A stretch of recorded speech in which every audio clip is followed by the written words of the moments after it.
Now, the Western powers had only probed Korea. They had not sought to really put their whole strength behind these efforts to force Korea to open its doors. Right? The Oprah incident wasn't even by a government; it was just by some people that had nothing, no direct government credentials. However, Japan is very interested in what's going on in Korea, and Japan in particular wants to get Korea to accept that it has restored its emperor to power and the shogun is no longer in charge, right? In order to maintain relations with Korea on what Japan saw as a proper footing, it was important for Koreans to recognize that there had been a change in government in which the shogun had been overthrown and the emperor had been restored to his rightful place. But you may recall there's a problem with this. Japan used the same Chinese characters to talk about their emperor as China did. And it wasn't too much of an issue when the shogun had been calling the shots in Japan. But now the Japanese are wanting the Koreans to formally recognize that their ruler is an emperor. And the Koreans are going to reject this for two reasons. First, there's only one emperor, and he is in China. Right? That's the first big reason. Remember, Koreans accepted the Sinocentric world order, in which China was the center of the universe. And as the center of the universe, heaven directly chose the most moral family to rule China. And then that family, particularly the emperor, has a duty as an intermediary between heaven and earth. Remember, there's only one son of heaven. So Koreans rejected this, right? Koreans accepted that worldview. There's only one son of heaven. There's only one emperor, and he's in China. And the second reason, what kind of underlies this, is the fact that if Korea were to recognize Japan's emperor as emperor, Koreans only have a king. And that would mean recognizing that the Japanese emperor was above the Korean king, and Korea was therefore inferior to Japan, and Japan was the superior country, and Koreans were certainly not going to do that. So the Koreans rejected this, said this is, we don't do this, we don't accept this new government. And this was considered to be such a serious insult by the Japanese that in 1873, they are going to actually have a debate whether or not they should conquer Korea, whether or not they should attack Korea. In the end, it's decided not to, not so much because they think it's wrong, they have no moral problem with it, because they feel that their emperor's been insulted, but because they don't think they're strong enough, right? They don't think they're strong enough. Now, in 1874, so a year later, the Korean king, Kojong, whose father, the Taewongun, had been ruling for him, will ascend to the throne. And he will, when I mean ascend to the throne here, I mean he's formally going to take on the role of king, ruling on his own behalf. His father is going to cease being regent. Though, and we're not going to talk about in this class, really, but he will continue to be active in politics. But in 1874, King Kojong will formally ascend to the throne in the sense that he will be governing and ruling directly himself. And one thing he kind of wants to do is to move away from his father's policies. He doesn't agree with everything that his father is doing. In particular, he doesn't agree with his foreign policy. And this coincides, in a sense, this kind of greater openness in the Korean government, now headed by the king, King Kojong, this becoming more open to intercourse with the outside world and openness to Japan. That's when Japan is going to be interested in putting more pressure on Korea. So Korean resistance to opening is going to decrease, while Japanese pressure on Korea to open will increase, leading Korea to finally open. And what's interesting is that what brings this opening is what's called the Konghwa 4 incident. I think it should be called the Konghwa 4 act of aggression. But basically what happens is in 1875, Japanese naval forces approach Konghwa Fort. You remember I told you about that this is a very important fortress because it commands the entrance to the Han River, which goes to the Korean capital. So if you control this river opening, you can sail your ships up and threaten the capital. And the Japanese ships approached and were warned, you're coming too close to our country's waters, you need to leave. The Japanese soldiers, troops, the Japanese military ignore the warnings, and despite repeated warnings, refuse to pull back. So the Korean fortresses open up on them, fire at them directly with artillery. the Japanese then attack, and because they have modern weapons and the Koreans don't, they easily defeat the Korean forces, even though they fight back very hard, right? So there's stubborn Korean resistance, but it doesn't do any good because they don't have modern weapons. And Japan says, oh, we were just wanting food and water, and you totally fired on us, and that's against international law. And if you don't do what we want you to do, or if you don't do what we want you to do, we are going to attack you and conquer your country, right? So the Japanese basically manufacture an international incident and then use that as justification to try and force Korea to open. You'll notice a couple things. First of all, this is very similar in a sense to what the United States did to Japan 20 years earlier. We threatened Japan into opening its doors, and Japan did open its doors. It had no choice in the face of this American pressure. It was too much.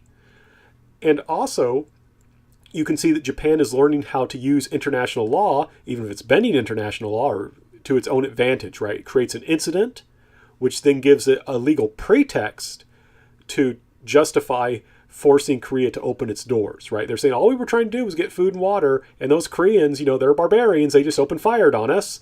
The fact that this, again, was a manufactured incident, of course, they don't talk about this time.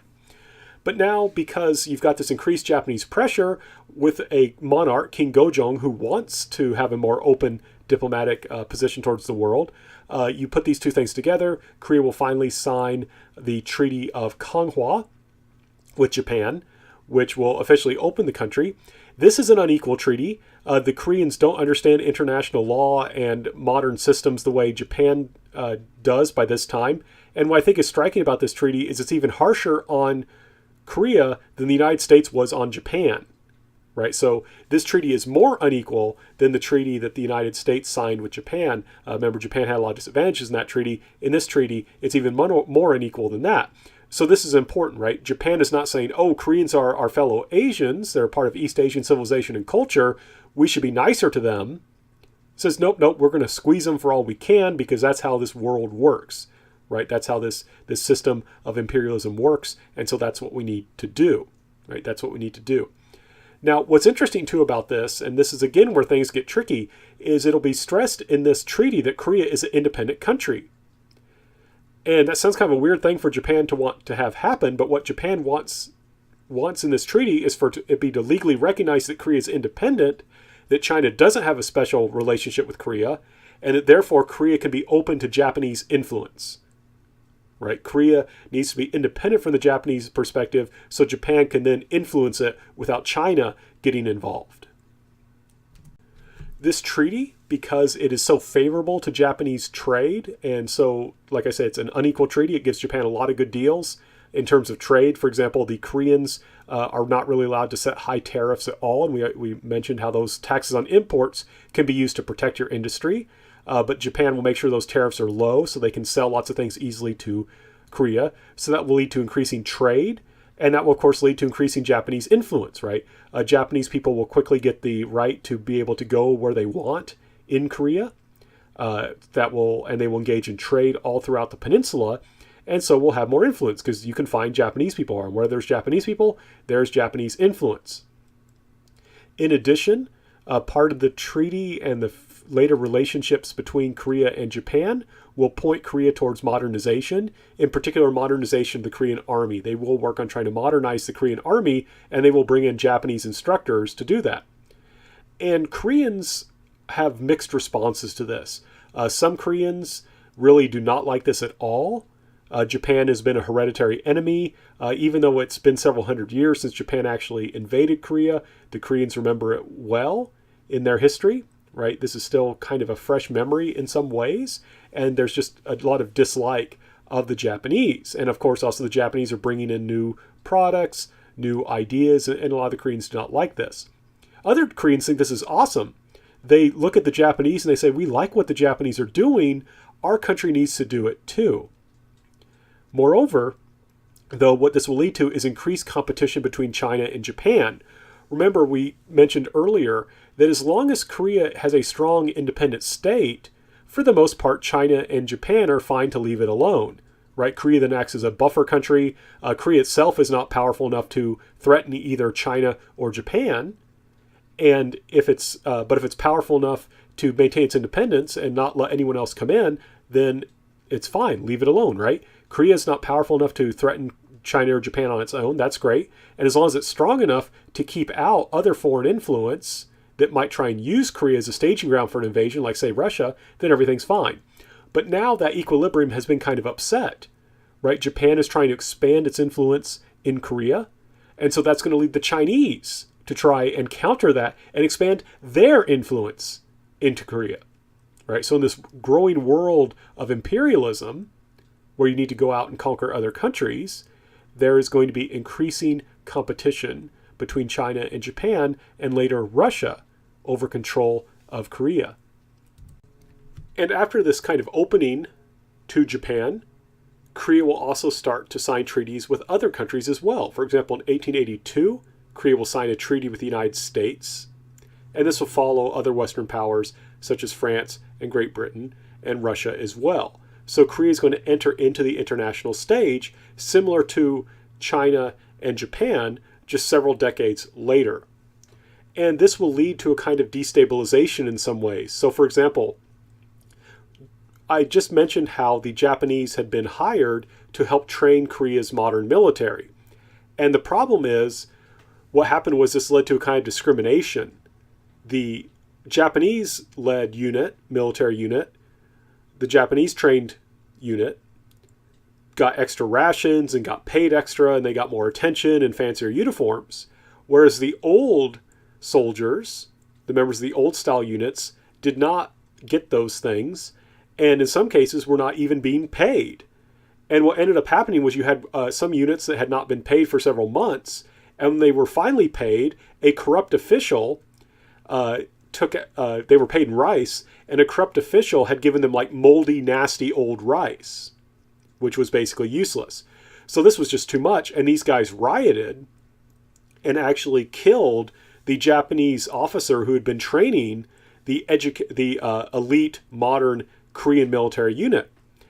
And so you can see that there's this kind of, what I mean, these problems of corruption, right? That was a problem caused by corruption in a sense, by a lack of finances and so forth, and also this kind of resentment, growing Japanese power.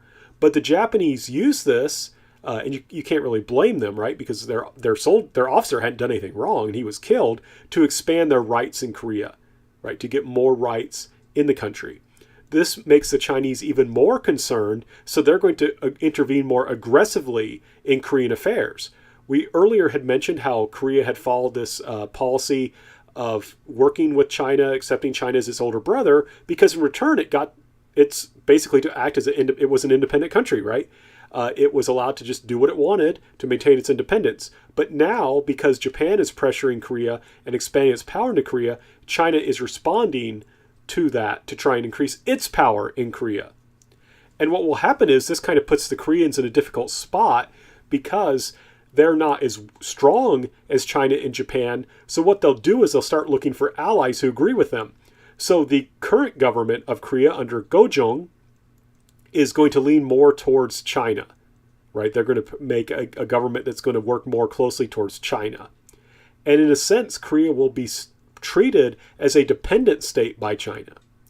And China will actually have the Koreans sign an unequal treaty with them now, right? So China has departed from its old kind of benevolent older brother, younger brother relationship with Korea to one in which it's acting just like a Western imperialist. And I want to point out, I think this is one thing that's really striking that oftentimes is forgotten in Chinese history.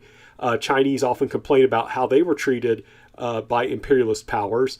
But you can see here, and as we'll go on, that they're going to be starting to treat Korea in accordance with the norms of Western imperialism, right? So in a sense, we're going away from this traditional situation where China saw Korea as its younger brother that needed protection, right, to one in which Korea is going to increasingly become treated as almost like a semi-colony.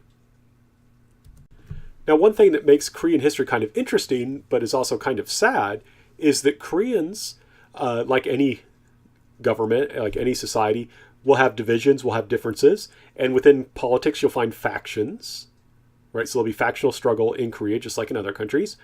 And what's a little bit different, though, is that Korean factions tend to be based around, during this time period, tend to be based around which country you think should be your model for reform and which country you're looking to for support. So there'll be like a pro-Chinese faction, there'll be a pro-Korea or pro-Russian faction, there'll be a pro-Japanese faction, pro-American faction, all of whom Koreans are looking to for a model of reform and for support. Now, the people who will come to power in Korea during this time period, the 1880s, are going to be the Min clan, and they are pro-Chinese. Now, who are the Min? They are the clan of King Kojong's wife, right? They're the clan of King Kojong's wife. Queen Min, as she's called to here, but later will be known posthumously as Empress Myeongsung. We'll talk later more about what happens to her. She's a very smart, intelligent, politically savvy woman.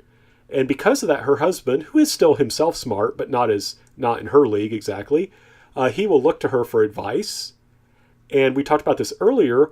One problem is that she will use his ear and use her power over him to make sure that members of her clan end up in high office.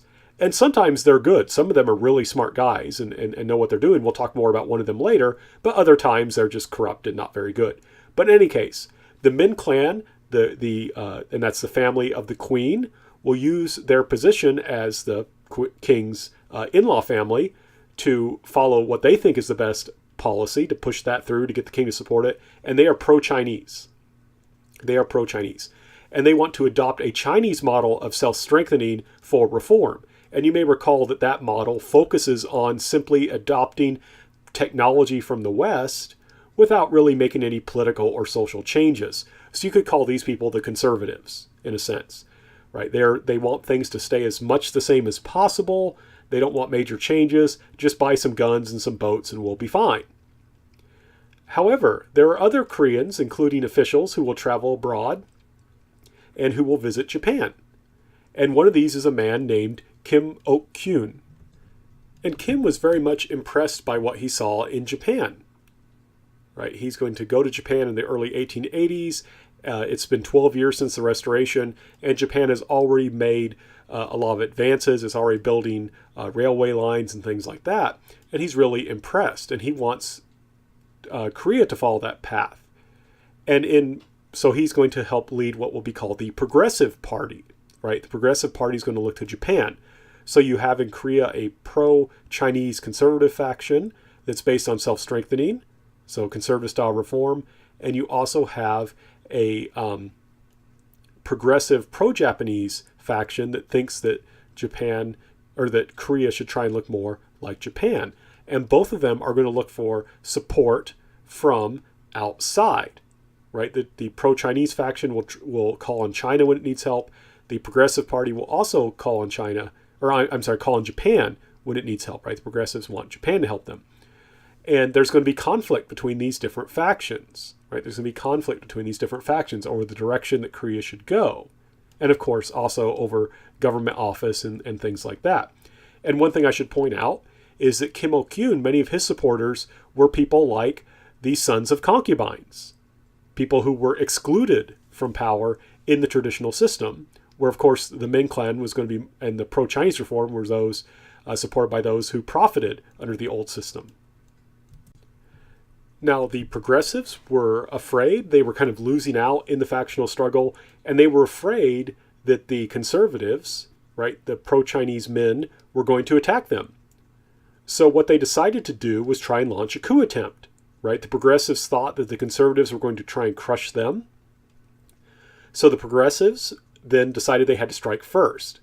And so what they did was at a postal banquet, a banquet opening the new modern post office in Korea, the progressives had the conservatives assassinated, right? Basically what they did was the progressives excused themselves from the banquet, then someone shouted fire, and people thinking there was a fire, the conservatives started running out of the post office, and then the progressive assassins started chopping them up with swords to kill them. They then, with the help of Japanese soldiers from the Japanese embassy, because remember the progressives, the pro-Japanese forces, are going to seize control of the king. And then for 3 days, right, for 3 days, They will basically issue all these modernizing decrees trying to make Korea basically like a Meiji Japan.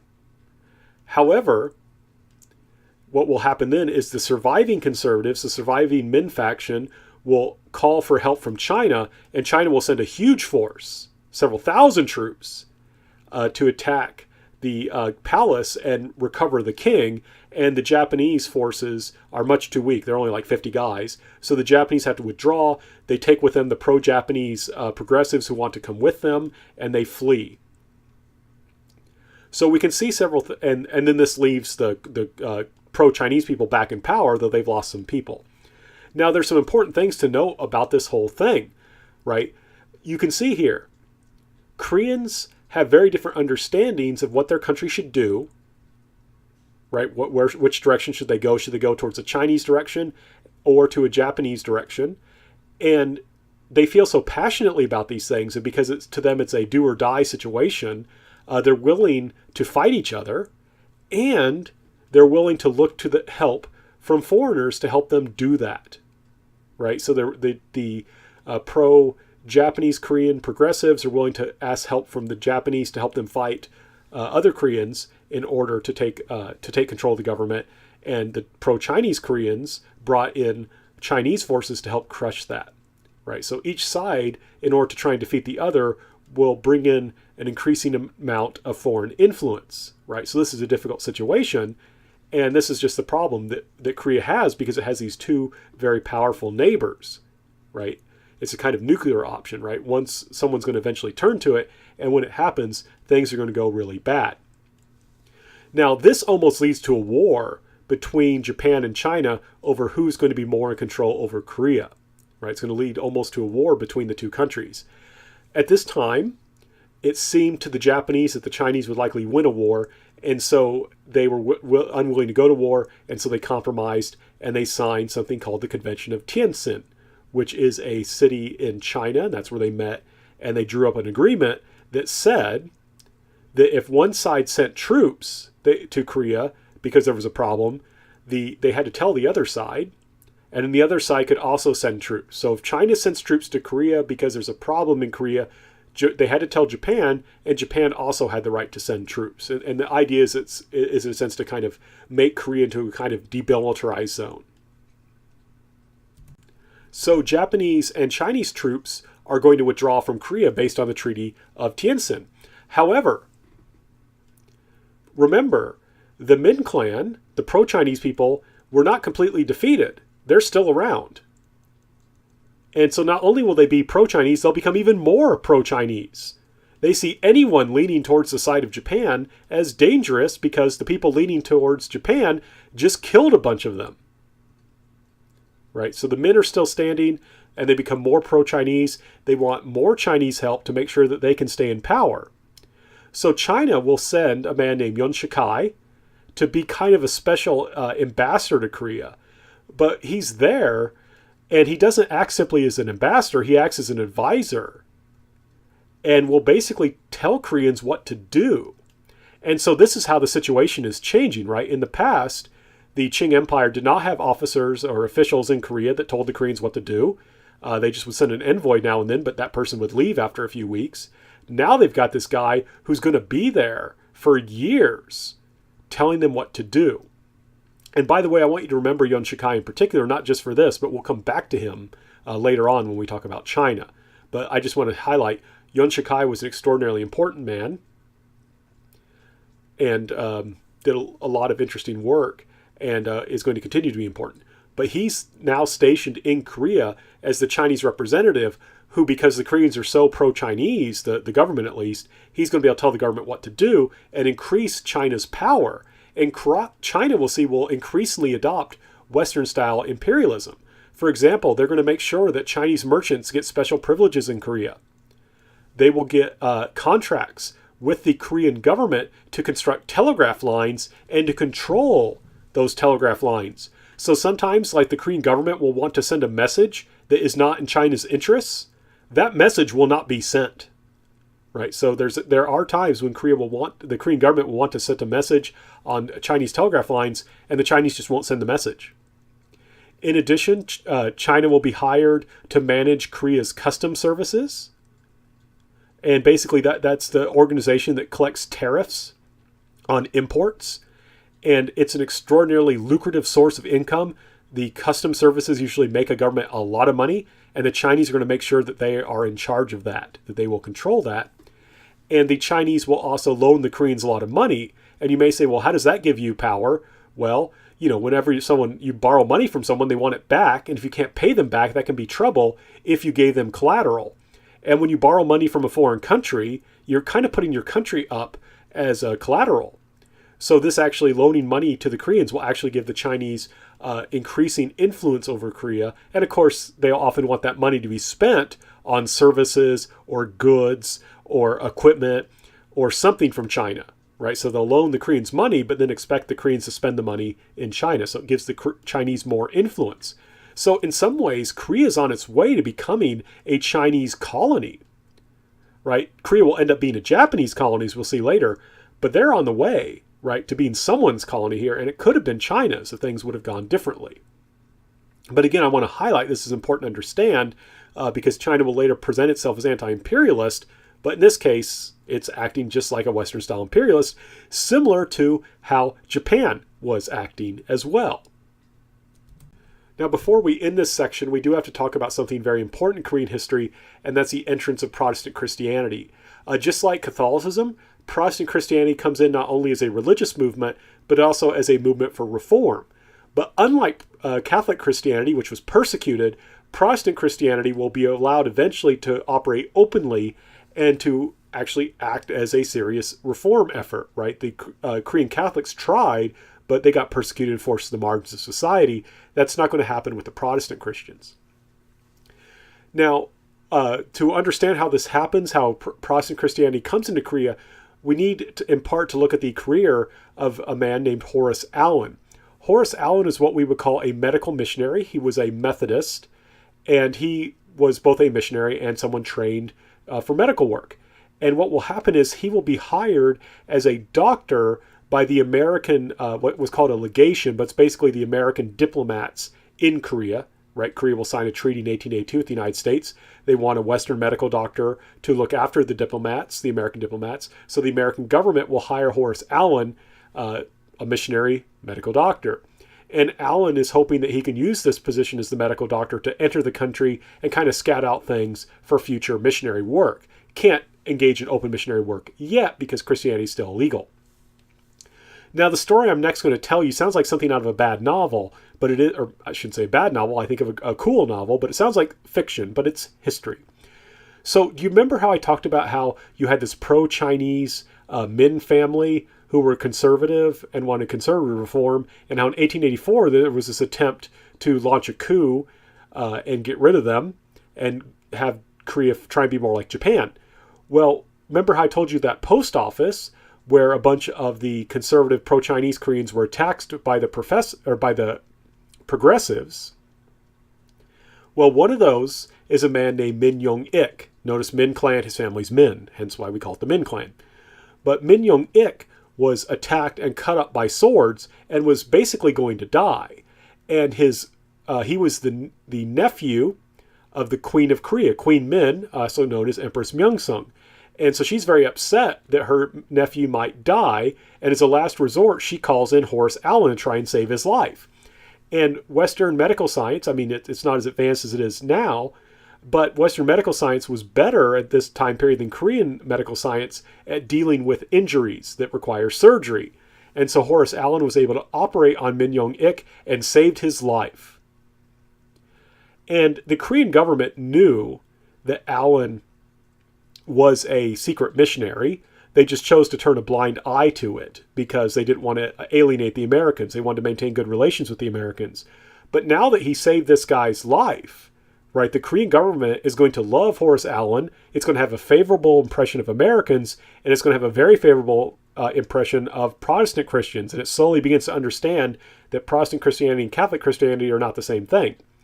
So this will help open the door for Protestant Christianity become openly acceptable in Korea, right? Because Horace Allen uses medical science to save Min Young-ik's life the Korean government, especially the Queen and the other pro-Min people, are going to say, wow, these Americans, these Protestants are great. They have new kinds of technology that can literally save lives. Let's let these people in the country, they can help make our country stronger. So in the 1880s, the anti-Catholic persecutions will peter out. The government will basically desist and stop killing Catholics, and this will allow Catholicism to continue to grow again. But Protestant Christianity is going to grow a lot more quickly. There are several reasons for that. One is simply the Protestant missionaries, there's more of them and they have more money than the Catholics, but also because of what they represent, right? They, in a sense, represent a new sort of civilization. In this time period, the two greatest powers, most powerful countries in the world are Great Britain and the United States, which are both primarily Protestant countries. And as I have to emphasize this, Christianity, Protestant Christianity for Koreans and for other East Asians is not simply a set of doctrines you believe about Jesus. It's not just believing that Jesus was crucified for the redemption of humanity and was resurrected. They certainly believe that.